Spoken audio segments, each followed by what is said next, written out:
A depressão é um fenômeno clínico que vem de dentro para fora, não vem de fora para dentro. Pode acontecer com qualquer um.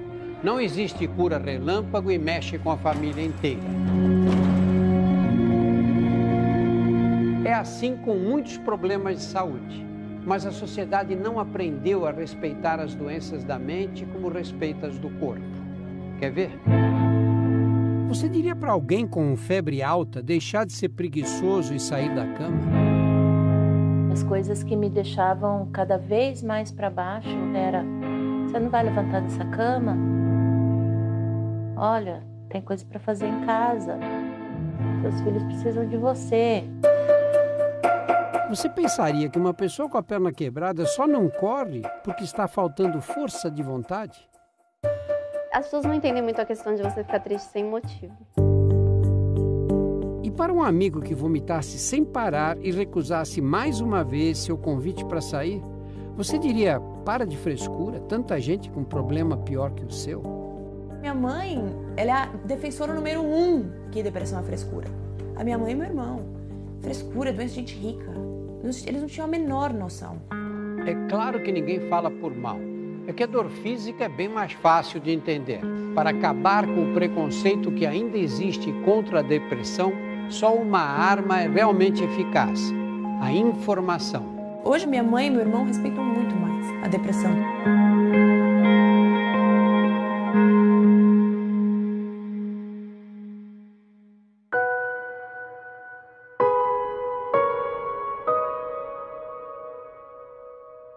A pior coisa é quando você entra no quarto e tá olhando pro teto. O que o teto tá te dizendo? A doença tá lá, a voz tá lá falando com ela. Então, a dificuldade é essa. É você entender que, não, ela não vai hoje sair do quarto. Gabriele tem 19 anos e desde os 13 convive com crises de depressão. Você simplesmente não vê mais, prazer na vida. Eu ia na aula e começava a chorar, eu não sabia porque eu estava chorando. E acho que isso é angustiante porque você não sabe o motivo. E se você não sabe o motivo, como é que você vai resolver? De cada 5 adolescentes, 1 terá depressão. A incidência é alta. Agora preste atenção. Muitos pais ficam confusos com a doença. Acham que a tristeza e o isolamento são fases passageiras, coisas da idade. Desinteresse por tudo. Tristeza profunda por mais de 2 semanas. Mudanças bruscas no apetite e no rendimento escolar. Autoestima baixa. E o afastamento do convívio com os amigos e os familiares são sinais de alerta. É preciso buscar ajuda.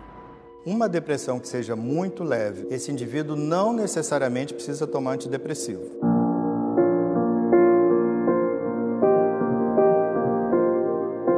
Infelizmente, esse não era o caso da Gabi. O comportamento, o isolamento, a dificuldade de sair da cama.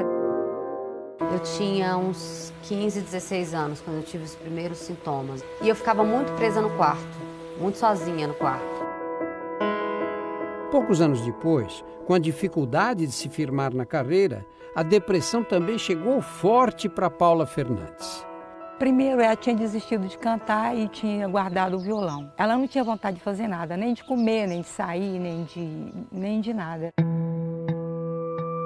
Muito duro para a mãe ver uma filha nesse estado.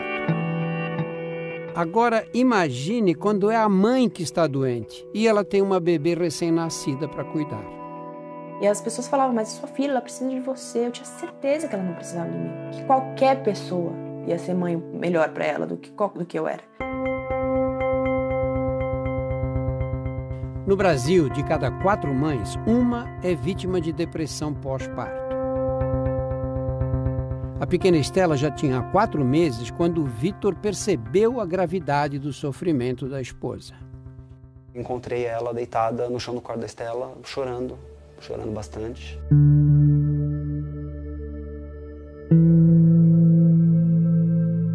Não é só falando de tristeza, foi falando de não ter mais vontade de viver. E isso é difícil você ouvir.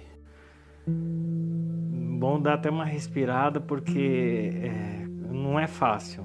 Eu tenho que trabalhar, estou ali atendendo, mas automaticamente minha cabeça está em casa, como que está lá.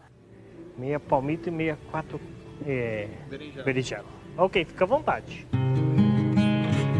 Tem hora que você se perde um pouquinho, leva até a bronca do chefe de vez em quando.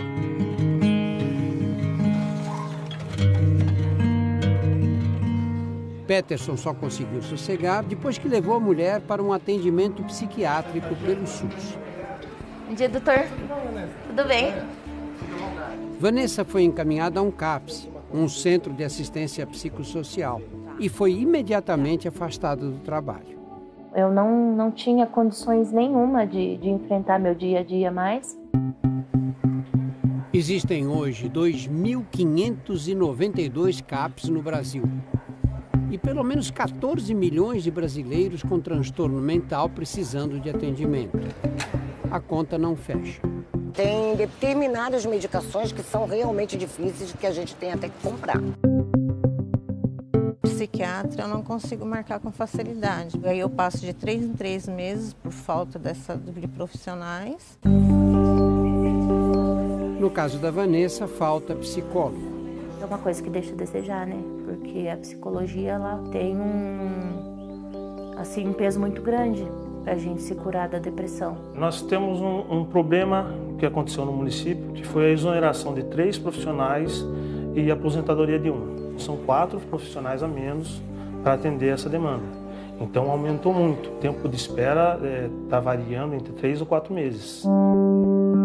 Procurado pelo Fantástico, o Ministério da Saúde informou por nota que cabe aos municípios e estados decidir quais serviços serão oferecidos com a verba recebida do governo federal e que no começo do ano que vem está previsto um censo nacional para avaliar a qualidade de toda a rede de atendimento psicossocial.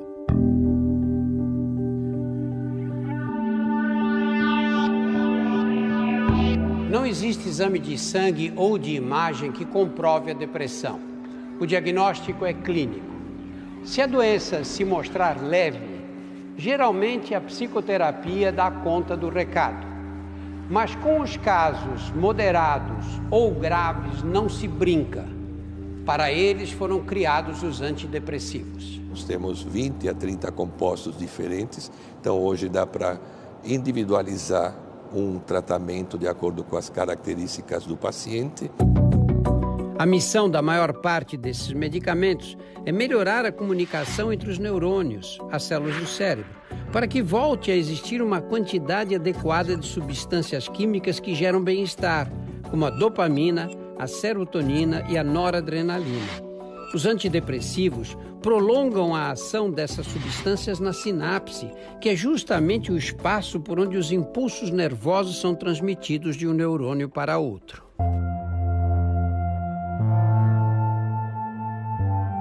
A resposta não é imediata, não é? Como é que costuma ser a ação dessas drogas? É muito importante que o paciente saiba disso. Ele pode demorar algumas semanas até se sentir melhor. Doutor, não é possível. O senhor me deu o remédio errado. E ele falava, esse é o melhor remédio do mercado. Ele vai funcionar. Eu tenho pacientes que não saíam da cama e depois foram dançar o conga. E perguntava à minha mãe o tempo de mãe, vou melhorar? Mãe, vou melhorar? Mãe, por que eu não estou sentindo isso?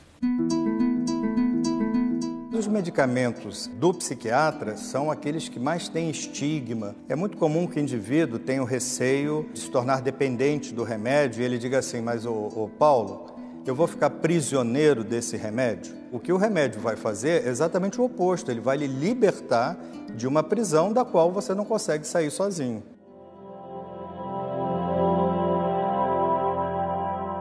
No começo são só dias ruins.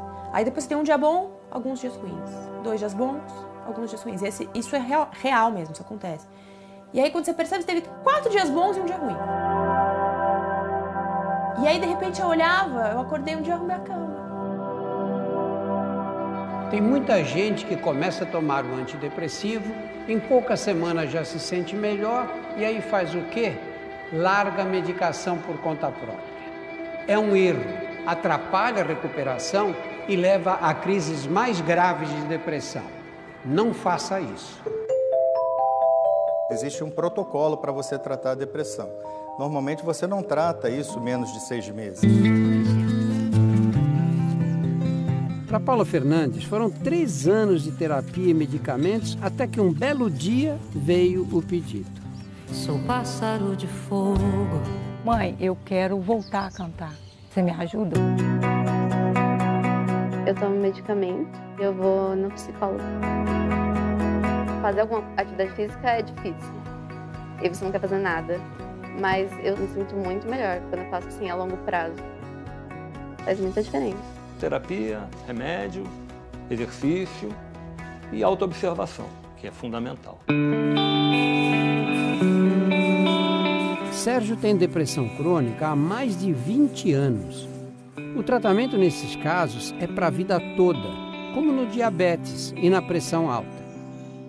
É muito importante você começar a compreender que toda crise tem um princípio. Com o tempo, eu fui percebendo que um dos fatores que era detonador de crises eram as tentativas de relacionamento a 2. Relacionamento não é para mim.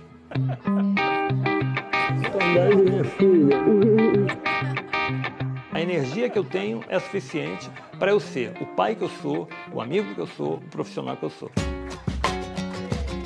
Da ex-mulher, Sérgio descobriu que podia ser um grande amigo. E ele não perde um futebol que termina em chope com o pessoal das antigas. Pelo menos ele me demonstra estar feliz assim. A Gabi teve que trocar de medicação algumas vezes até começar a se sentir bem. Hoje vai animada para a faculdade e a depressão deixou de ser um assunto problema. Mas a vida social, por enquanto, não é a praia dela. Eu gosto de ficar sozinha. Pra mim, assim, estar com muita gente é uma coisa que gasta um pouco da minha energia, assim. Meu grande medo é ela também passar a vida triste. Ela não aproveitar a vida dela. Eu acho que existe um ciclo na vida que é conhecer, aceitar e amar. E começa por você, de você se conhecer, se aceitar e se amar. Quando eu estava no meu pior momento, era como se eu não existisse mais, como se eu tivesse ficado lá para trás. E hoje eu sinto a Vanessa de volta. Isso é muito bom para mim. Depois de 3 meses de licença, Vanessa foi liberada pelo psiquiatra para retornar ao trabalho. Limpa a língua como se fosse um tapete. Uma coisa que eu não sentia há muito tempo mesmo. O prazer de trabalhar. Estou muito feliz de estar onde eu estou. E hoje eu olho pra ela e eu falo, gente, eu sou a melhor mãe do mundo! Do mundo! Eu sou a melhor mãe que existe, não tem coisa melhor pra essa menina do que eu.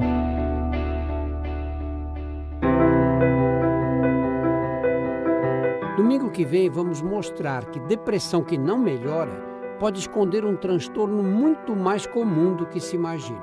A maior parte dos pacientes com transtorno bipolar iniciam a sua doença com depressão. E você vai saber o que fazer para evitar que uma pessoa em crise cometa um ato extremo. Ainda bem que eu tenho força para estar aqui, sabe?